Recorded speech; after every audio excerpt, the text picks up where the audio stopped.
Interaksi bermaksud hubungan, pertemuan, komunikasi, dan lain-lain yang berlaku antara kelompok masyarakat seterusnya negara. Interaksi tamadun bukan hanya merujuk kepada interaksi antara tamadun itu sendiri tetapi merujuk kepada interaksi antara individu dan masyarakat. Masyarakat tersebut akan mewakili sebuah tamadun. Bermula dari tamadun Mesopotamia, Babylon, Mesir, Yunani, India sehinggalah tamadun Islam, Cina, India dan Barat memperlihatkan kewujudan pertalian tamadun. Interaksi yang normal antara manusia bagi memenuhi kehendak manusia yang tidak terbatas. Setiap tamadun yang muncul mempunyai sifat-sifat, pencapaian dan keunikan tersendiri. Hasil interaksi menyumbang kepada kemajuan peradaban manusia dari aspek nilai, idea, falsafah dan institusi.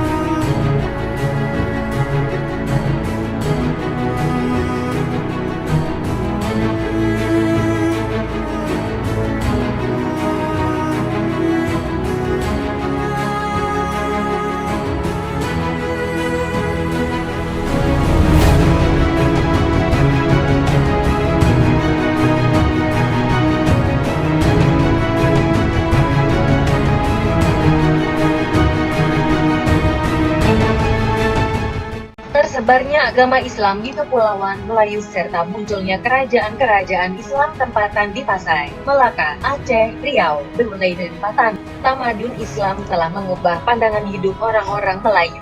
Ia juga turut membawa tulisan Jawi yang berperanan penting dalam perkembangan ilmu pengetahuan di Kepulauan Melayu. Tamadun Islam juga meninggalkan pengaruh yang besar dari segi perundangan, kesusastraan, kesenian, kebendaan seperti pakaian, makanan dan istilah Arab yang digunakan dalam bahasa Melayu seperti perkataan sholat, rukun, haji.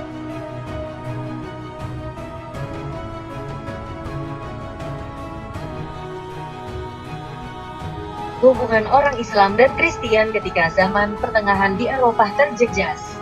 Pemerintahan Kristen di Eropa telah melancarkan perang salib ke atas orang Islam. Ramai orang Islam dan Yahudi yang terkorban akibat perang yang disebabkan faktor perbedaan agama, ekonomi, politik.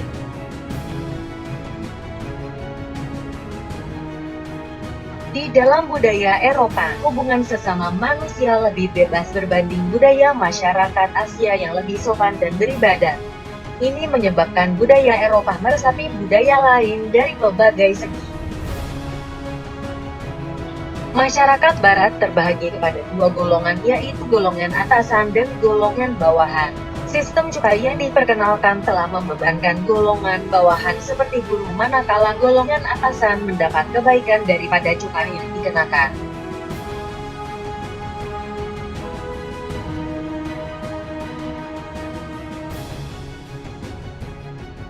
Teknologi dari tamadun China ke India seperti teknologi membuat kertas, bahan letupan dan penggunaan kompas. Kemahiran dari tamadun India diperkembangkan ke negara China seperti astronomi, teknologi membuat gula dari tebu, teknologi logam dan pembuatan tembikar dari tamadun Islam turut berlaku ke tamadun China.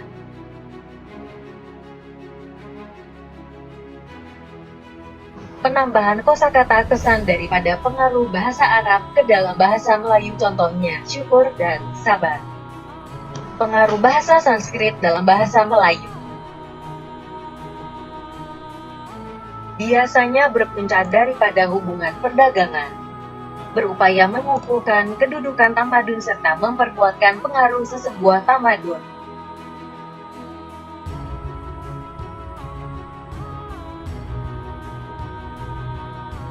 Perbedaan dari segi pahaman, agama dan politik mampu mencetuskan konflik dan memecah belahkan tamadun.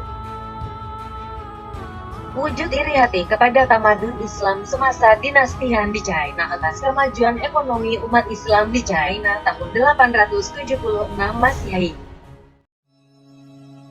Ketika agama Buddha ingin disebarkan ke India pada peringkat awal mengalami konflik sehingga berlaku pembunuhan dan sebagainya di kalangan Sami-Sami Buddha.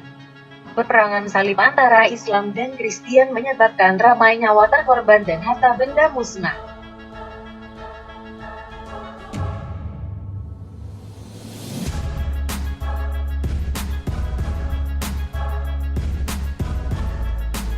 Berlaku interaksi antara tamadun China dan tamadun India melalui penyebaran agama Buddha ke China. Walaupun pada awal penyebaran agama Buddha mendapat tentangan daripada orang-orang China karena ajarannya yang bertentangan dengan falsafah warga tempatan yaitu Konfusianisme.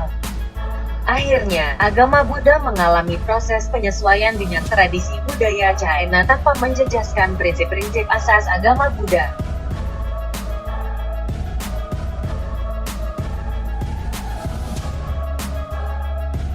Sultan Melaka telah berkahwin dengan putri Maharaja Ming yaitu Hang Lipo pada tahun 1459. Mereka percaya dengan berkahwin dengan warga tempatan, waris mereka akan dikenali sebagai peranakan yaitu Baba dan Nyonya. Kesannya, budaya yang diamalkan kaum Baba dan Nyonya adalah campuran budaya Melayu dan China. Mereka menggunakan bahasa Melayu yang dicampurkan dengan perkataan Hokkien dan bahasa ini dinamakan sebagai bahasa Melayu Baba.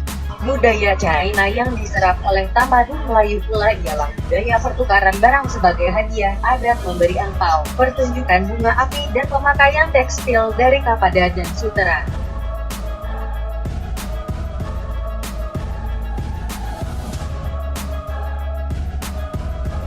Tamadun China telah mendapatkan khidmat ahli-ahli cendekiawan India dalam bidang astronomi seperti Gautama. Beliau bertanggung jawab memperkenalkan sistem kalender China yang lebih tepat daripada tahun 727 Masehi. Ketika pemerintahan dinasti Yuan, seorang ahli astronomi Parsi yang bernama Jamaluddin telah memberi sumbangan penting dalam penciptaan kalender baru untuk Kublai Khan. Pada masa dinasti Tang, seorang sarjana China Muslim yang berasal dari Parsi yaitu Li Sun telah menyusun sebuah buku bertajuk Materia Medica. Seberang laut sebanyak 6 jilid.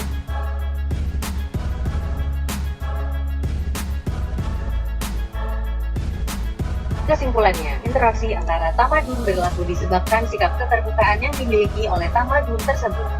Interaksi yang positif dapat memberkayakan dan memberikan pengukuhan kepada sesebuah tamadun. Sebaliknya, interaksi negatif pula akan menimbulkan masalah konflik dan perang yang akan merugikan kedua-dua tamadun tersebut. Oleh itu, tamadun haruslah menilai semula kelemahan mereka dan mengasimilasikan pengaruh luar yang positif supaya tamadun tersebut semakin berkembang dan maju.